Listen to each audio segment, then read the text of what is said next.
What's great about JoJo's Bizarre Adventure is that every protagonist has their own individual personality that distinguishes them from the next. JoJo's aren't your typical shonen or seinen protagonist who just power up to beat the main villain. They use strategy, mind games, and techniques they've learned throughout their journey to win. Well, except if your name's Giorno Giovanna. Golden Wind's Giorno Giovanna happens to be the subject of the typical Gary Stu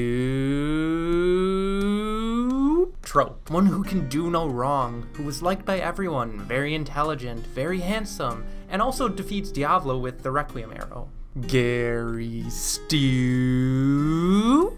Gary Stus are the male counterparts of Mary Sues, female characters that fit the same description and tend to never train, suffer, or emote in their journeys, but still manage to be OP symbols of female empowerment.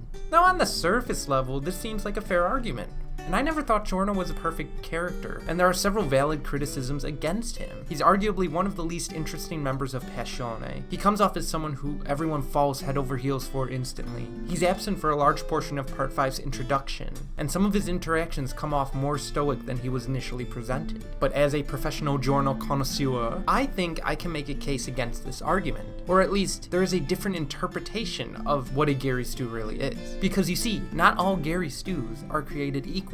I've provided what the basic definition of a Gary Stu is, but that's ignoring what makes a Gary Stu tolerable or not. Do the rules of the world they inhabit, bend to them, and whether or not his actions are portrayed as morally righteous. I finally watched JoJo, so now I can finally understand with more depth the JoJo memes. Let's start with an example of a Gary Stu who doesn't bend the rules of the universe they inhabit. Rimuru Tempest, from That Time I Got Reincarnated as a Slime. Rimuru is clearly overpowered because he absorbs all of the Storm Dragon's magicules, but never once does Rimuru break the rules of the Isekai. While he's overpowered, the skills he learns and the techniques he develops are formed through training and constantly facing more challenging opponents. Contrast that with a character like Kirito, otherwise known as Jesus-kun, who can expertly program a complex AI into a usable item, survive being killed because hacks mode on, predict the prediction lines in a brand new game he's never played, and survive getting stabbed in the chest with a lethal drug because plot armor. Oh yeah, and also constantly having a harem of fetish bait following him around. To keep the attention of a viewer, a character must be grounded within his or her own reality. This doesn't mean that all coincidences are world-breaking. It's acceptable that Jotaro can stop time because we've seen this foreshadowing through the Darby brothers having similar stands. So it justifies Star-Ass Platinum having Zawarudo.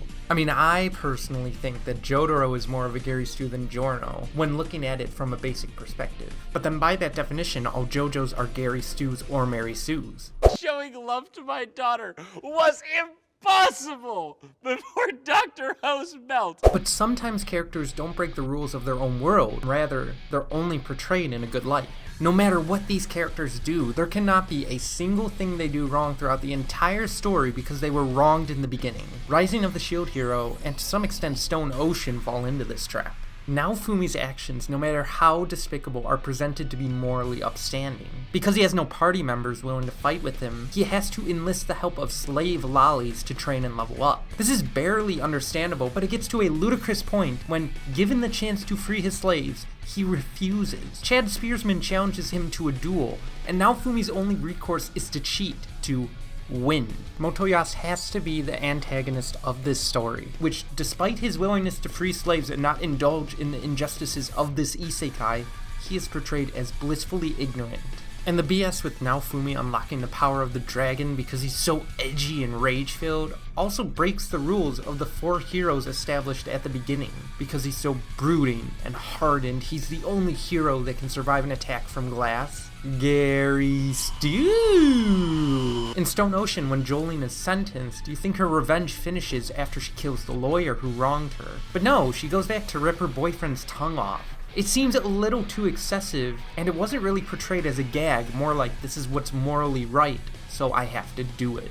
Characters can have the world fighting against them and remain memorable and morally gray, or downright selfish. Look at the paraplegic jockey Johnny Joestar, and how the entirety of multiple universes work against him. The reason his story works is because he is on a path to redemption that he hasn't fully come to realize yet. Johnny can be read as the villain of Steel Ball Run, which adds a layer of nuance to his character. I am not okay! So where does Giorno fall in all of this? While Giorno appears on the surface level to be like a Gary Stu, his actions are not portrayed as morally righteous. With the exception of Diavolo, when Giorno kills, his actions are presented as gruesome, defensive, or even snipery. He is never the ultimate gentleman like Jonathan or the wicked scoundrel like Dio. He's the perfect combination of the two. People may see the Requiem arrow as an arbitrary power-up needed to defeat Diavolo, but I think it's a little more than that. The final act of Part 5 turns into a race for the Requiem arrow, the primary motivation of Diavolo's ventures in the Mafia world, and by proxy, the way drugs spread through Naples to develop Giorno's dream. The arrows and the potential of stands as a whole are the main focus of Parts 4 through 6. It doesn't seem like a classic MacGuffin, more like the next logical step for the series to progress towards. As seen in the Talking Head and Clash arc, Giorno's not brilliant. He's just not a total idiot when it comes to determining stand abilities, and this helped him gain the further trust and appreciation of Nuance. Soft Machine showed his willingness to Abbacchio, Man in the Mirror showed his dedication to Fugo, and White Album showed his resolve to Mista. Abbacchio is a great case against Giorno's Gary Stu-ness, because no matter how much Giorno tries to prove himself, he will never accept him the way Bruno did. He attack, he protect, but most importantly, he abback. Giorno does happen to be in the right place at the right time for many of his fights, but he acts more as a support character than a DPS. Giorno rarely engages in a straight-up beatdown through most of Part 5, relying heavily on the actions of characters like Mr. or Bruno to clear him a path towards victory. To summarize, Giorno is a Gary Stu if you think a competent character in a shonen action anime is overpowered. He's not too deep to understand, but is often mischaracterized by the common perception of what a Gary Stu is. And obviously that's why Giorno is best JoJo. Thank you so much for watching. Let me know who you think the worst Gary Stu or even Mary Sue in all of anime is. Have a beautiful doing, and I'll see you all next time.